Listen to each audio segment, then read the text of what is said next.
I'm quite enjoying all this retro gaming. I mean, son of a bitch to set up and actually get recorded, but in general, I'm enjoying it.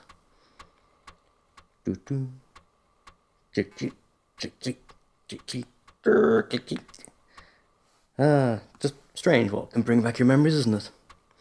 Once upon a time, in a happy and magical kingdom, there lived a happy prince and his beautiful bride-to-be. Yes, I'm embellishing, so sue me. Subtle, nice. Green sleeves. What do we do to... Oh, God. The ridiculously, pantomime-style adult humor that appeared in these games. But in the dark recesses of a horribly spooky castle, an evil witch plots the downfall of our loving couple. Interesting. Looks a lot like my sister. Yeah, I've seen that face before. What do you know? The jealous old witch decides to spoil things in her usual wicked way and sets off on her trusty broomstick. This is basically my sister. What do you know? Clicking the button here, guys. There we go.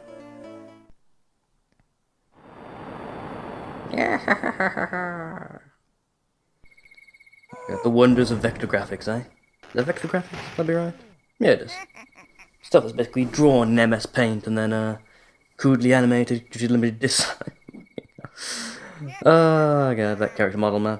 No, it's not really a character model, it's just a drawing, of course. Yeah, actually, come to think of it, I can't think. No, I'm pretty sure I haven't actually played any Amiga games that have a proper opening movie before, other than Lost Vikings. Lost Vikings did. I can't remember if Predator did. Oh dear, things are not looking good for our once regal, now slimy chum. Oh, damn it. Text scrolled too fast there. What have we got? Subtle product placement. Nice, nice. What's that? Chupa Chops and now Lucas Age. See, back in the day, all the highest budget games were basically giant advertising campaigns for various companies. Wasn't necessarily a guarantee of quality, but they had the highest production values. What? What are we missing?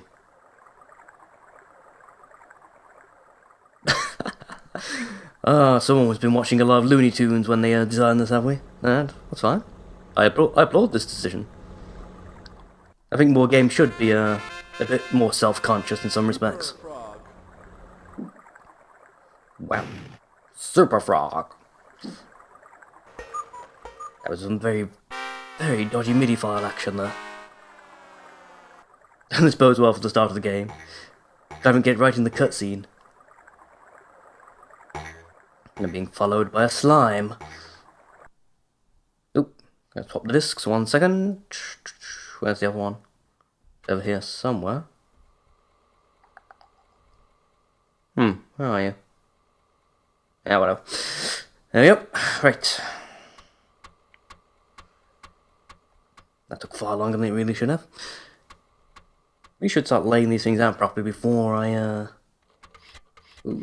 more loud grinding noises from the Amiga. Excellent, excellent. That's what we like to hear. Well, not particularly, but, gives me something to comment on during the infinitely low disk loading times. I fucked that sentence up, didn't I? Yeah, I actually did it, well done. Well done. Okay, I need a book to read or something when I'm doing this. I think I've got a copy of, the latest Discworld novel around here somewhere. He says, looking around and realising that it's apparently not in the room. Oh, whatever. As I could read the Dark Souls manual, that wouldn't take more than about 10 seconds, would it? As you all know, try not to die, lol.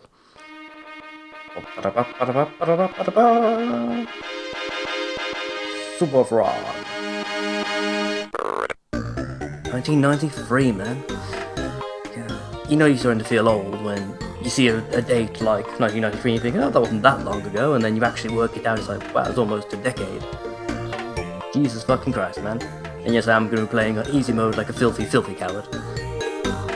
Because, these old games tend to be rather punishing. As I believe I've mentioned during Zool. I have no desire to spend this entire, 10-15 minutes just replaying the first section of the first level over and over and over and over and over again. Make your way through the magic woods and find the location of the golden key. Rock and roll.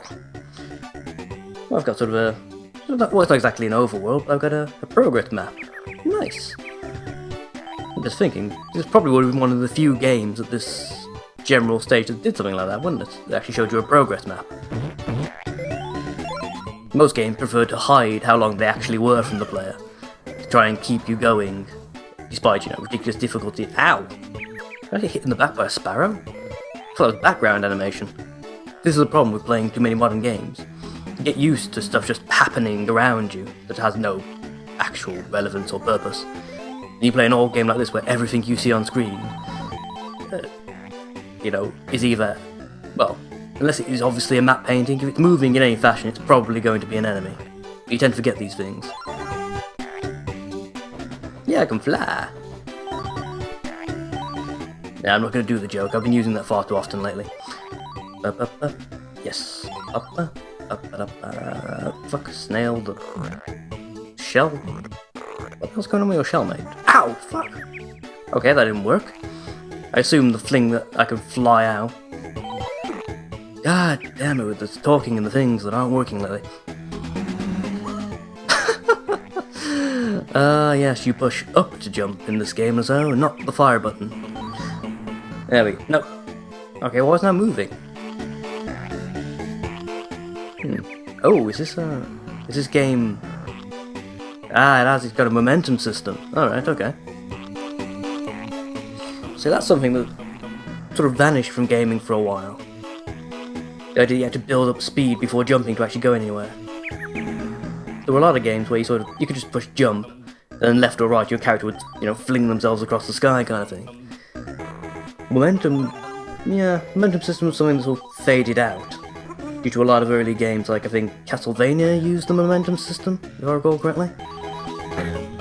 Where, in fact, I think it used the realistic momentum system, where you have to build up speed to make a jump for a start.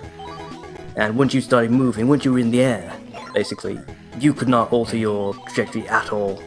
It wasn't even like some of the Mario games where you couldn't stop yourself, but you could sort of change direction slightly, try and land slightly earlier than you intended, that sort of thing. I'm pretty sure it's Castlevania that did that. One of those cases where you'd see a jump, and you'd have to get it exactly right, because once you were in the air, you were committed. Let me show you again, it's a... fuck. Like a boss. Yeah, it was one of those weird things. It just added to the difficulty of the game. A lot of games got rid of it in the end, as I recall. You got stuff more like Mario and Sonic, where you could change your trajectory to varying degrees. I think Sonic was the one you could do it. You have much more control over what you were doing once you were in the air. I don't think Mario ever really copied that. Then I didn't play many of the 2D Marios in the end. Never got the Super Nintendo, I went with the what's it? Mega Drive in the end. I'm gonna say I went with the Mega Drive, my uncle gave me his when he was bored of it. Okay, I've opened a secret passage that I didn't even know this game had. Again, this is an old-style game, and all the old-style games have the secrets. Little bits and pieces scattered around the various levels that you encounter more or less entirely by accident. Usually they're not even mentioned in the manual. At least the ones I played never were, unless I wasn't reading them correctly, which is always possible. It's stuff like the super point combo things in Zool, or the switches that unlock certain parts of the level, that sort of thing. Which is something that killed me at the end of the Zool tried, wasn't it? But yeah, these things add a little bit of extra spice to the game, in addition to, exploring carefully and trying not to die, because when you die you gotta go all the way back to the beginning. If you were lucky, every now and again you'd come across something completely out of the blue that would make your life... okay, just like that. It would make your life so much easier all of a sudden. And another one, nice. In fact, some of the games, in addition to having things like double secrets like this, would make the secrets actually somehow depend on whether or not you finished the game. They would either give you specific endings, or... nice, I'm actually getting a decent idea of how to find these things. I'm guessing that this is going to be one of those games that does that. if you don't know where the secret areas are, it's impossible to complete the level because they've probably got most of the coins hidden inside them. Which is, when you think about it, it's a rather cruel thing to do, really, isn't it? Force someone to locate something they don't know is there in order to complete the game. I think the last game I played that had stuff like that was, I want to say Body Harvest on the N64.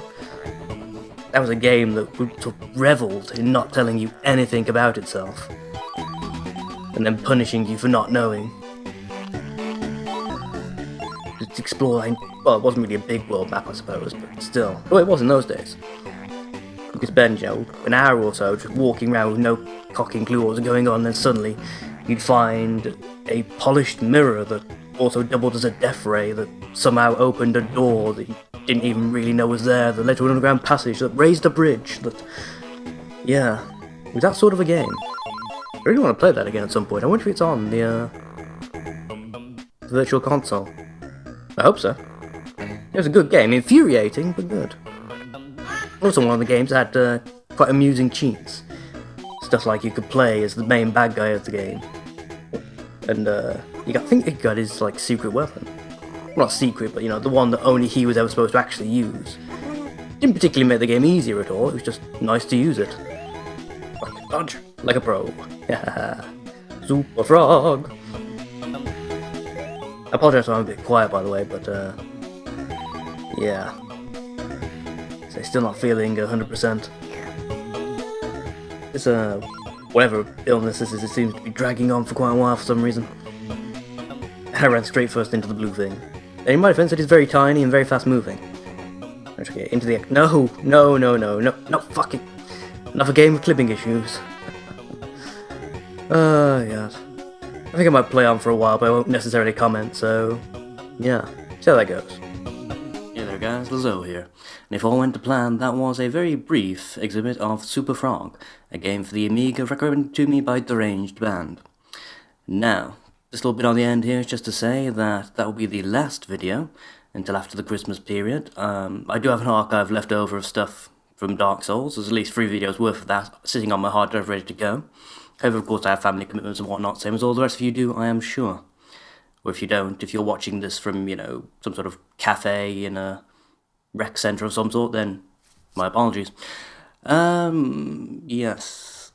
Now, assuming my copy of Dishonored actually turns up at some point, I will also be uploading episodes of that once Dark Souls recommences also.